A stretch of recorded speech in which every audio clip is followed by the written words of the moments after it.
الحمد لله وكفى وصلاة الله وسلامه على رسوله المصطفى وعلى آله وصحابته ومن تبعهم بإحسان إلى يوم الدين. أما بعد أحبتي في الله، وحنقول أحجرني مناسبة سنة كعصب هجري إنه كهذا الله ونسحسوس إنه وحسكت صالة إنه نبي محمد صلوات ربي وسلام عليه هجرديسي مقالة مكة وكقام ببحي مقالة مدينة وكودة النبي صلوات ربي وسلام عليه حدث تاريخي وإلهي وأدونك وحبا كجبد دليب وها وأنا بيدا كنتي صحابة رضوان الله عليهم إن التاريخ ذا هلكا كسب باللابان خطبة دي تنكور ريسي وعنو كجهد الله نبي محمد صلوات ربي وسلامه عليه ريركي وكرر شيء قريشات odayaashoodii intay shireen inay ku heshiyaan aan diloon ka takhalusno halka markay soo gaadhayna inuu rabbi u ogolaaday oo u idmay inuu nabigu baxo oo magaalada ka baxo ka hijroodo saaxiibkii buu wargeliyay Abu Bakr Siddiq asagana wuxuu ka codsaday inuu raaco waana ka ogolaaday nabigu sallallahu alayhi wasallam gaadiidkii baa la diyaarsaday sahidiina waa la diyaariyay kadibna nabigu waa anbabaxay iyo saaxiibkii buur dheero buuraha Maka kamida god korkeeda ku yaalay galeen dhankii laga filayay inay u anbabixi doonaan dhinacaan ahayn bay magaalada uga baxeen kadibna ilaa ay cagtu ka yaraato oo dadkan raadin hayeed baadi goobaya ay ka laabtaan saddex habeen iyo saddexdoodii maalmood bay nabiga iyo saaxiibkii godka ku jireen godkaas la galay waxaan soo sheegnay intay godka ku jireen magaalada waxa ka socda iyo macluumaadkeedu ma moogeen oo godka ayagoo ku jiray la socdeen waxaan soo tilmaanay hawsha waxa u xil saarnaa wiil Abu Bakar uu dhalo Abdullah la dhihi jiray oo habeenkiina ayaga warka u keeni jiray xilliga suxuurta iyo habeenka gelinkiisa dambana intuu ka anbabaxo magaalada baryi jiray maalintoo dhan macluumaadka soo ururin jiray habeenkiina uu iimaan jiray sidaasay macluumaadka magaalada kula socdeen su'aal baa iimaanaysa wala israadsanaya boqol neef oo geel yaa mid walba madaxiisa la saaray wax alla wixii kaba calaf ahaa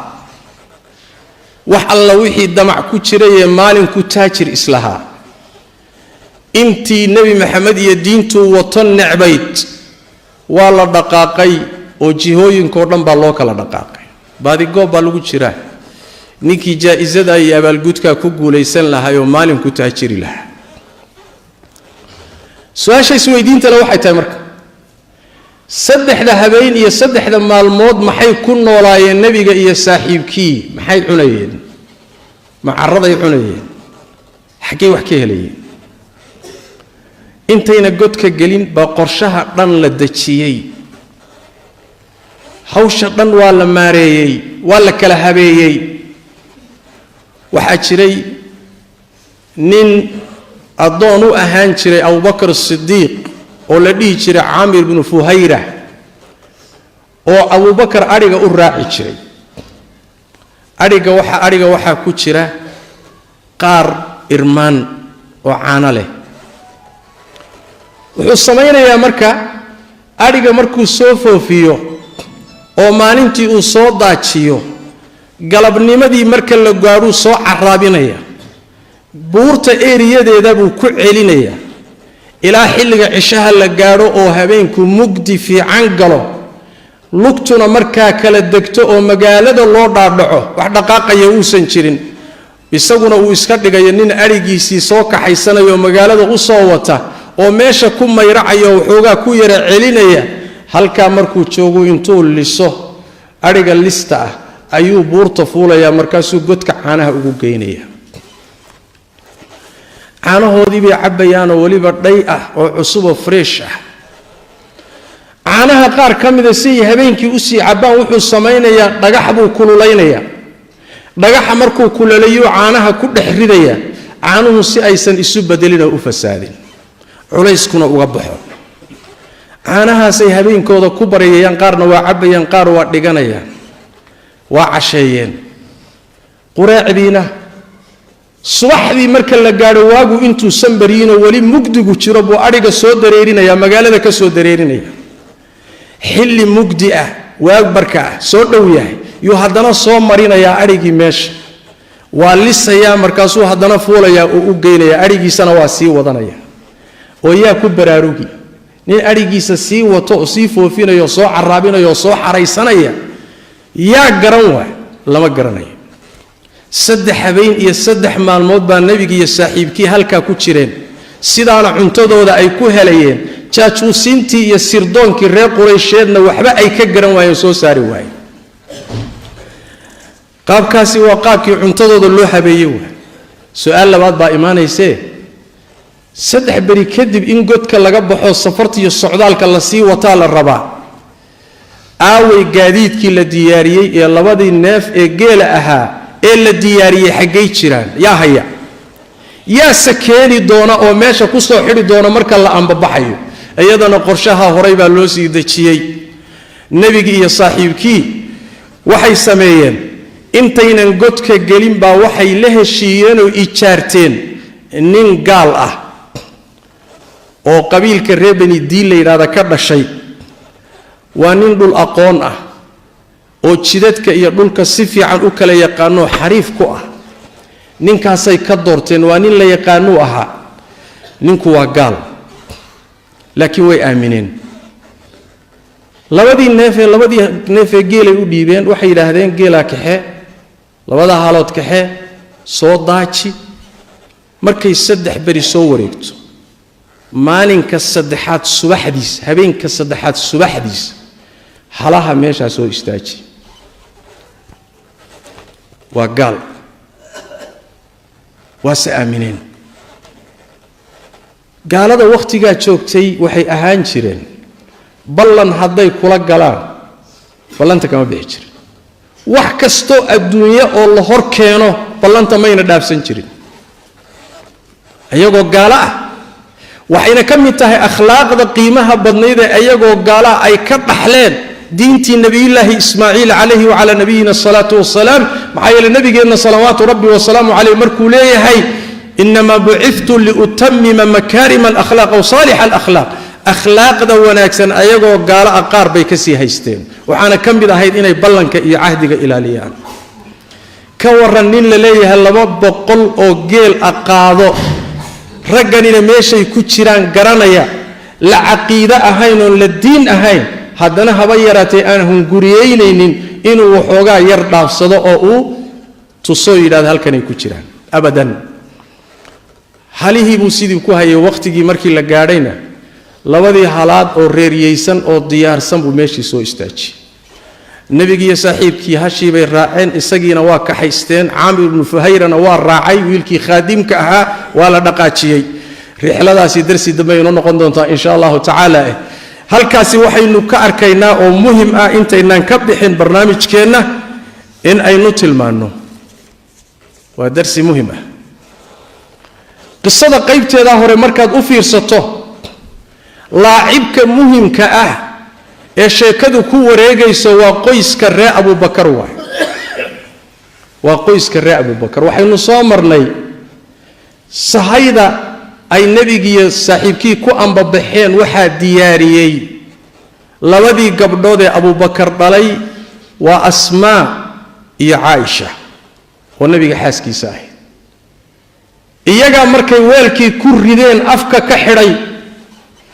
wixii afka lagaga xidhayna wuxuu ahaa suunkii ay dhexda ka xidhanaysay Asmaa qaaray ka soo jeexday baa afka lagaga xidhay sahadii gabdhihii Abu Bakar baa diyaariyay sirta ninkii u xil saarnaa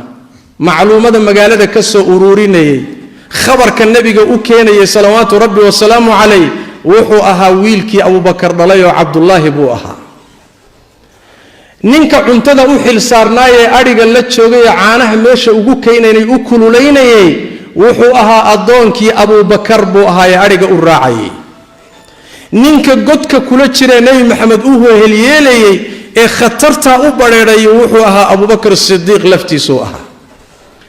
halaha la kaxaysanaya ee gaadiidka laga dhiganayo jidka lagu marayo Abu Bakr iyo qoyskay ka soo jeedaan labaduba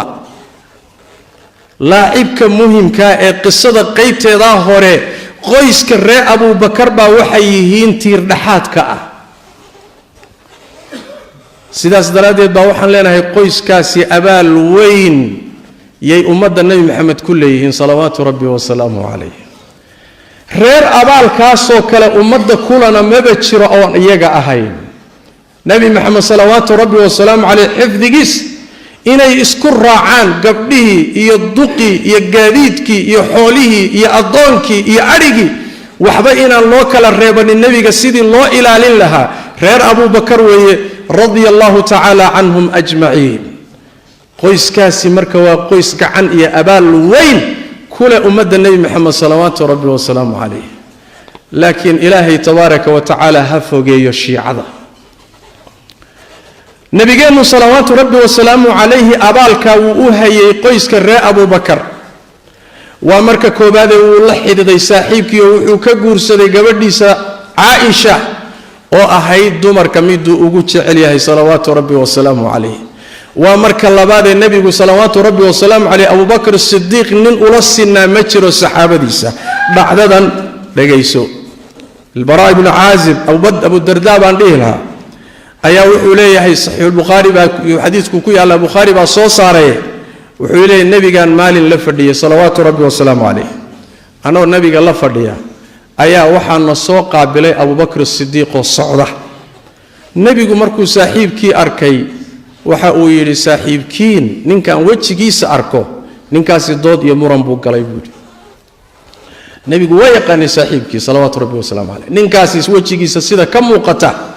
nin muran iyo dood galay ayuu u muuqdaa maradu fiida haysta muxuu ahaa lawihiisuna waa muuqdaan kadib nabigu waa gartay salawaatu rabbi wa salaamu alayhi markuu yimid nabigu salaamay markaas wuxuu yiri rasuul ilaahayow aniga iyo Umar ibn Khattab baa waxna dhaxmareen waa isku yara dhacnay kadibna waan degdegay oo intaan qoomamooday oo wixiina dhaxmaray aan ka qoomamooday baan raadiyay oo u tagay waxaan ka codsaday inuu i cafiyo walaalow iska kay saamax baan idhi rasuulkii ilaahayow waa i diiday yaa inuu i dhaaf i saamaxo oo iska kay cafiyo waa i diiday sidaasan ku soo aaday buu yiri Abu Bakr nabiga ku yiri salawaatu rabbi wa salaamu alayhi nabigu salawaatu rabbi wa salaamu alayhi wuxuu ku yiri Abu Bakr ilaahay ha ku dambi dhaafo Abu Bakrow ilaahay ha ku dambi dhaafo Abu Bakrow ilaahay ha ku dambi dhaafo Abu Bakrow inta markay qisadu joogto Umar laftiisa waa la qumanaan weyday wixii uu ku sameeyay saaxiibkii Abu Bakr inuu walaalka ku yimaado isaamax ku yiraahdo kuma saamaxay dhahdo arintii waa la cuslaat waa ka qoomamooday waa ka xumaaday waa soo tagay oo Abu Bakr gurigiisu tagay war Abu Bakr ma jooga may waa maqan yahay baa leeyahay waa soo tagay oo nabigu kulli ka nabigaad ka ag heliye bal rasuulka aad buu isiri oo rasuulkii buu soo aaday salawaatu rabbi wa salaamu alayhi markuu rasuulka u yimid oo nabigu arkay Umar wajigiisa ayuu rasuulka wajigiisii isbedelay wuxuuna ahaan jiray salawaatu rabbi wa salaamu alayhi markuu xanaaqo markuu farxo wajigiisa laga garan jiray waa isbedelay wajiga nabiga salawaatu rabbi wa salaamu alayhi alashan wuxuu ka xanaaqay qaabka Abu Bakr qaabka Umar uu la dhaqmay Abu Bakr iyo saaxiibkiisu uu la dhaqmay nabiga ka xanaaqay sallallahu alayhi wasallam kadibna wuxuu yiri Abu Bakr baa wuxuu arkay nabiga sallallahu alayhi wasallam wajigiisu bedelay iyo Umar xaaladda haysata markaasuu u naxay markaas wuxuu intuu jilbaha ku fadhiisto jilba joogsaday Abu Bakr ayuu wuxuu yiri rasuulka ilaahayow aniga gardarna nabigu salawaatu rabbi wa salaamu alayhi wuxuu ku yiri isagoo dadkoo dhan la hadlay ilaahay baa isoo saaray oo isoo kiin diray buu dadyo markaas waxaad tiraahdeen markaan idin imid been baad noo sheegtay waxaad sheegaysaa waxba kama jiro markaad saa i dhahdeen abubakar keligii baa wuxuu i yidhi runtii weeye naftiisa iyo xoolihiisu igu garab istaagay ee saaxiibkay ma ii daynaysaan buu nabigu yidhi salawaatu rabbi wasalaamu calayh war saaxiibkay ma ii daynaysaan yaa lagu leeyahay saaxiibkay ma ii daynaysaan waa cumar iyo saxaabada intoodii kale waay lianna suxbada nebi maxamed lala saaxiibaayey iyadoo ay ka dhaxayso haddana waa lagu kala sarreeyaa abuubakaroo godka la galay oo muddadaa la socday oo safarta aan ka warrami doonin iyo socdaalkaa la galay qoyska qeybkaa isu garab istaageen nebi maxamed sal alla alayh wasalam cid kale la mid maaha war saaxiibkay ma ii daynaysaan sidaasuu abubakar ahaa qoyska noocaasa kaalintaa soo qaatay iyo dowrka ummadoo dhan abaal ku leh niman raafido la yidhaahdo shiica la yidhahdaa laga kari waayey way gaalaysiiyeen way caayeen way lacnadeen umulmu'miniina caaisha ayay ku xadgudbeen abubakar bay ku wardiyaan lacnadiisa galab iyo subaxba xilli walba ay ku wardinayaan ilaahay shiica iyo raafidaha fogeeya meel xunna allaha ka tuuro lianna dowrkii abubakar uu lahaa iyo qoyskiisu ninka garanayaay inuu u mahad celiyo oo u duceeyo mooyaane wax kaleeto uma furna lowlaa dowrkaa iyo kaalintaa ay qaateen ayna jiri lahayn ilaahay baa u qadaraya nebi maxamed salawaatu rabbi wasalaamu calayhi inay garab u noqdaan iyo gaashaan u noqdaan waana arki doonnaa nebigeenna salawaatu rabbi wasalaamu calayh safartaa dheer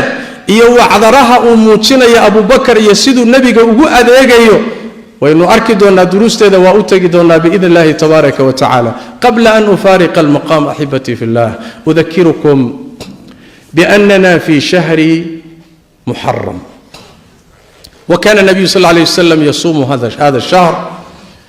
وكان يخص بالصيام كان يصوم الشهر لكن كان يصوم صلوات ربي وسلامه عليه يوم عاشوراء واليوم الذي قبله الذي هو يوم التاسع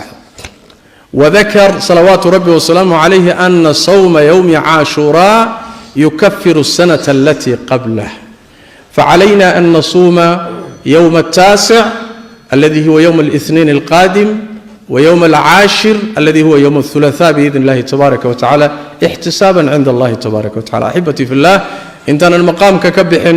وحرد الحسوسين يا بشا محرم إن كتشرنه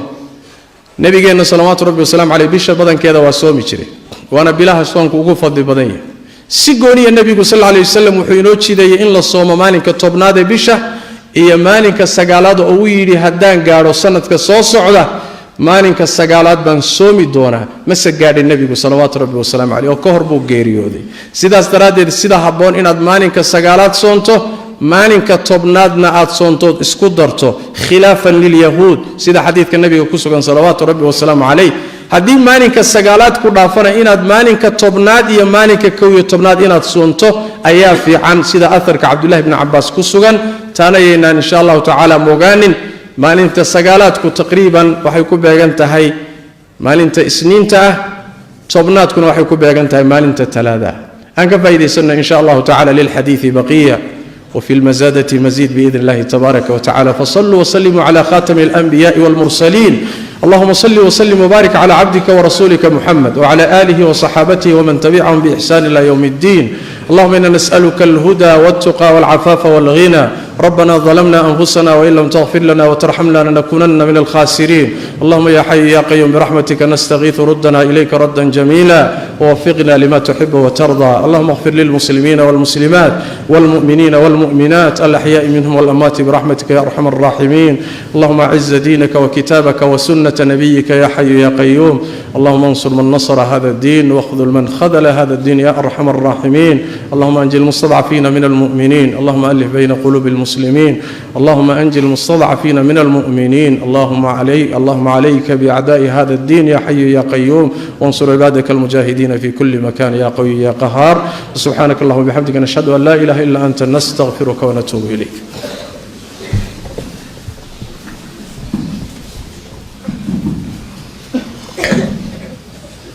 الله الله أشهد أن لا إله إلا الله أشهد أن محمدا رسول الله حي على الصلاة حي على الفلاح قامت الصلاة قد قامت الصلاة الله أكبر الله أكبر لا إله إلا الله.